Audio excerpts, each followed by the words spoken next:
A long time ago, a little boy called Igor lived with his mother and father in a small house which was made of wood. Igor's family was very poor. His father was a woodcutter, and his mother made clothes for rich people in the city.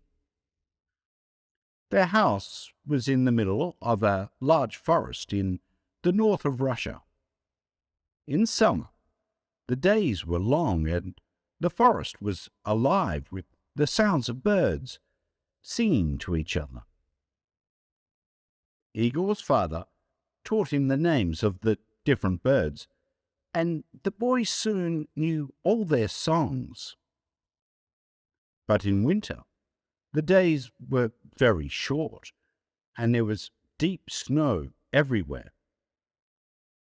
The forest became quiet because the birds left to spend the winter months in warmer countries. One winter, Igor became ill. His mother made special food and drink for him, but he only got worse. The doctor from the city came to see Igor and spent some time talking with the boy and looking at him. Then he spoke to Igor's mother and father. "He's very ill, but I don't know what's wrong with him. This winter, many young children all over the country are becoming ill and dying, and nobody knows why. I'm sorry, but there's nothing that I can do to help. Give him lots of good things to eat and make sure that he gets lots of sleep."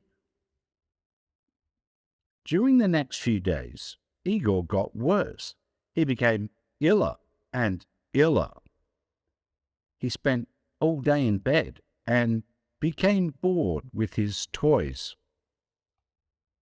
His father brought him little things from the forest to try to make him forget that he was ill, but he was not interested in anything. His face became white, and he didn't want to eat.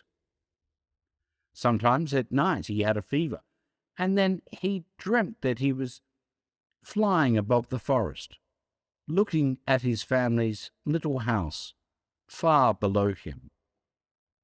One morning, after a very bad night, Igor woke up and found his father looking at him.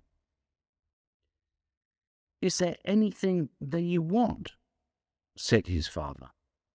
"Yes, there is, father," said Igor. "I miss the songs of the birds. Could you catch a bird and put it in a cage for me?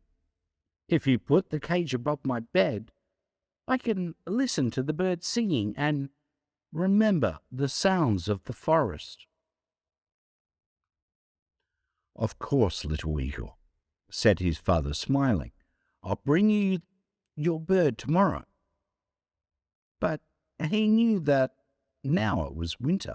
There were no birds in the forest. This was the only thing that his son wanted, and he could not give it to him. "Perhaps you could make him a bird out of wood," said Igor's mother. "You could use one of those little pieces of wood that we usually burn on the fire." It was a cold, snowy day, and the forest trees were hard to cut. But all day, while he was working, Igor's father thought about how to make his son a bird out of wood.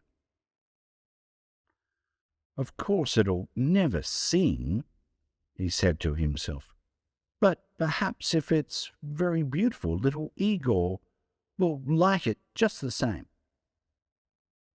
After dinner that night, he started making the bird. The first few times that he tried were no good. The finished birds were all too fat and too heavy to fly. He put them one by one on the fire and held his head in his hands. It was now the middle of the night, and outside more snow was falling. Then he suddenly said to himself, "I know! The bird needs to be just 2 pieces of wood. If I cut the wood carefully, the bird can have real feathers. First, he took a piece of wood for the head, body, and tail. He began with the tail, cutting the wood into feathers with his right hand.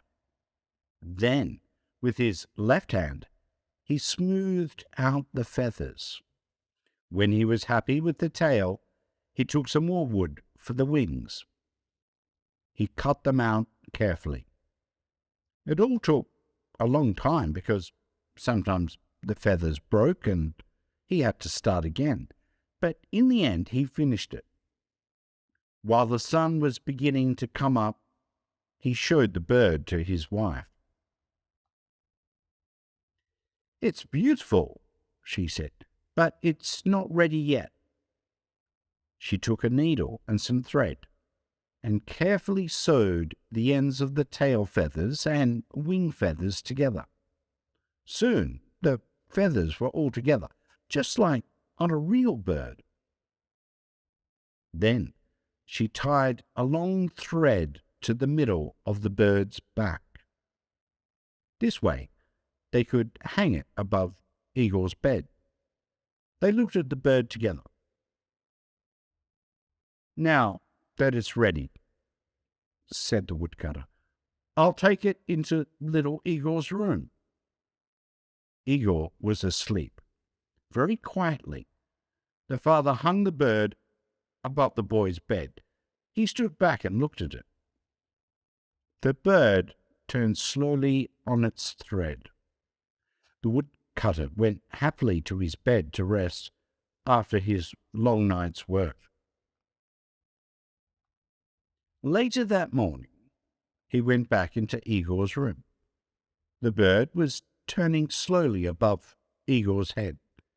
His son was watching the bird carefully. There was a light in his eyes for the first time in many weeks. "It's beautiful, father," said Eagle.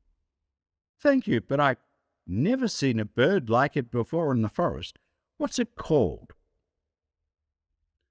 "That's a good question. I'll find out and I'll tell you later." The next morning, when the woodcutter went into his son's room, he found the boy sitting up in bed, trying to touch the bird. The last time that Eagle sat up in bed was many weeks ago, he thought. "So what's it called, father?" the boy asked. "I'm still not sure," his father replied. That night, Eagle's father went into his son's room and he quietly made the thread a little shorter. Now the bird was hanging a little higher above Eagle's head. 3 days later, he found Eagle kneeling on the bed, trying to touch the bird. His hand was very near it. "Have you decided on the name of my bird, father?" Eagle asked. "Not yet, my son. I'll tell you later," his father replied. Again the father went at night into his son's room and put the bird a little higher. 5 days later, Eagle was standing on the bed and nearly touching the bird. "Father, help me. I want to make it go round," he said. Go on trying. It's not as high as you think," replied his father. "And when will you tell me its name?" "Very soon, my son," replied the father. 7 days later, Eagle's father was cutting wood when he heard strange sounds coming from the house. He ran quickly to his son's bedroom.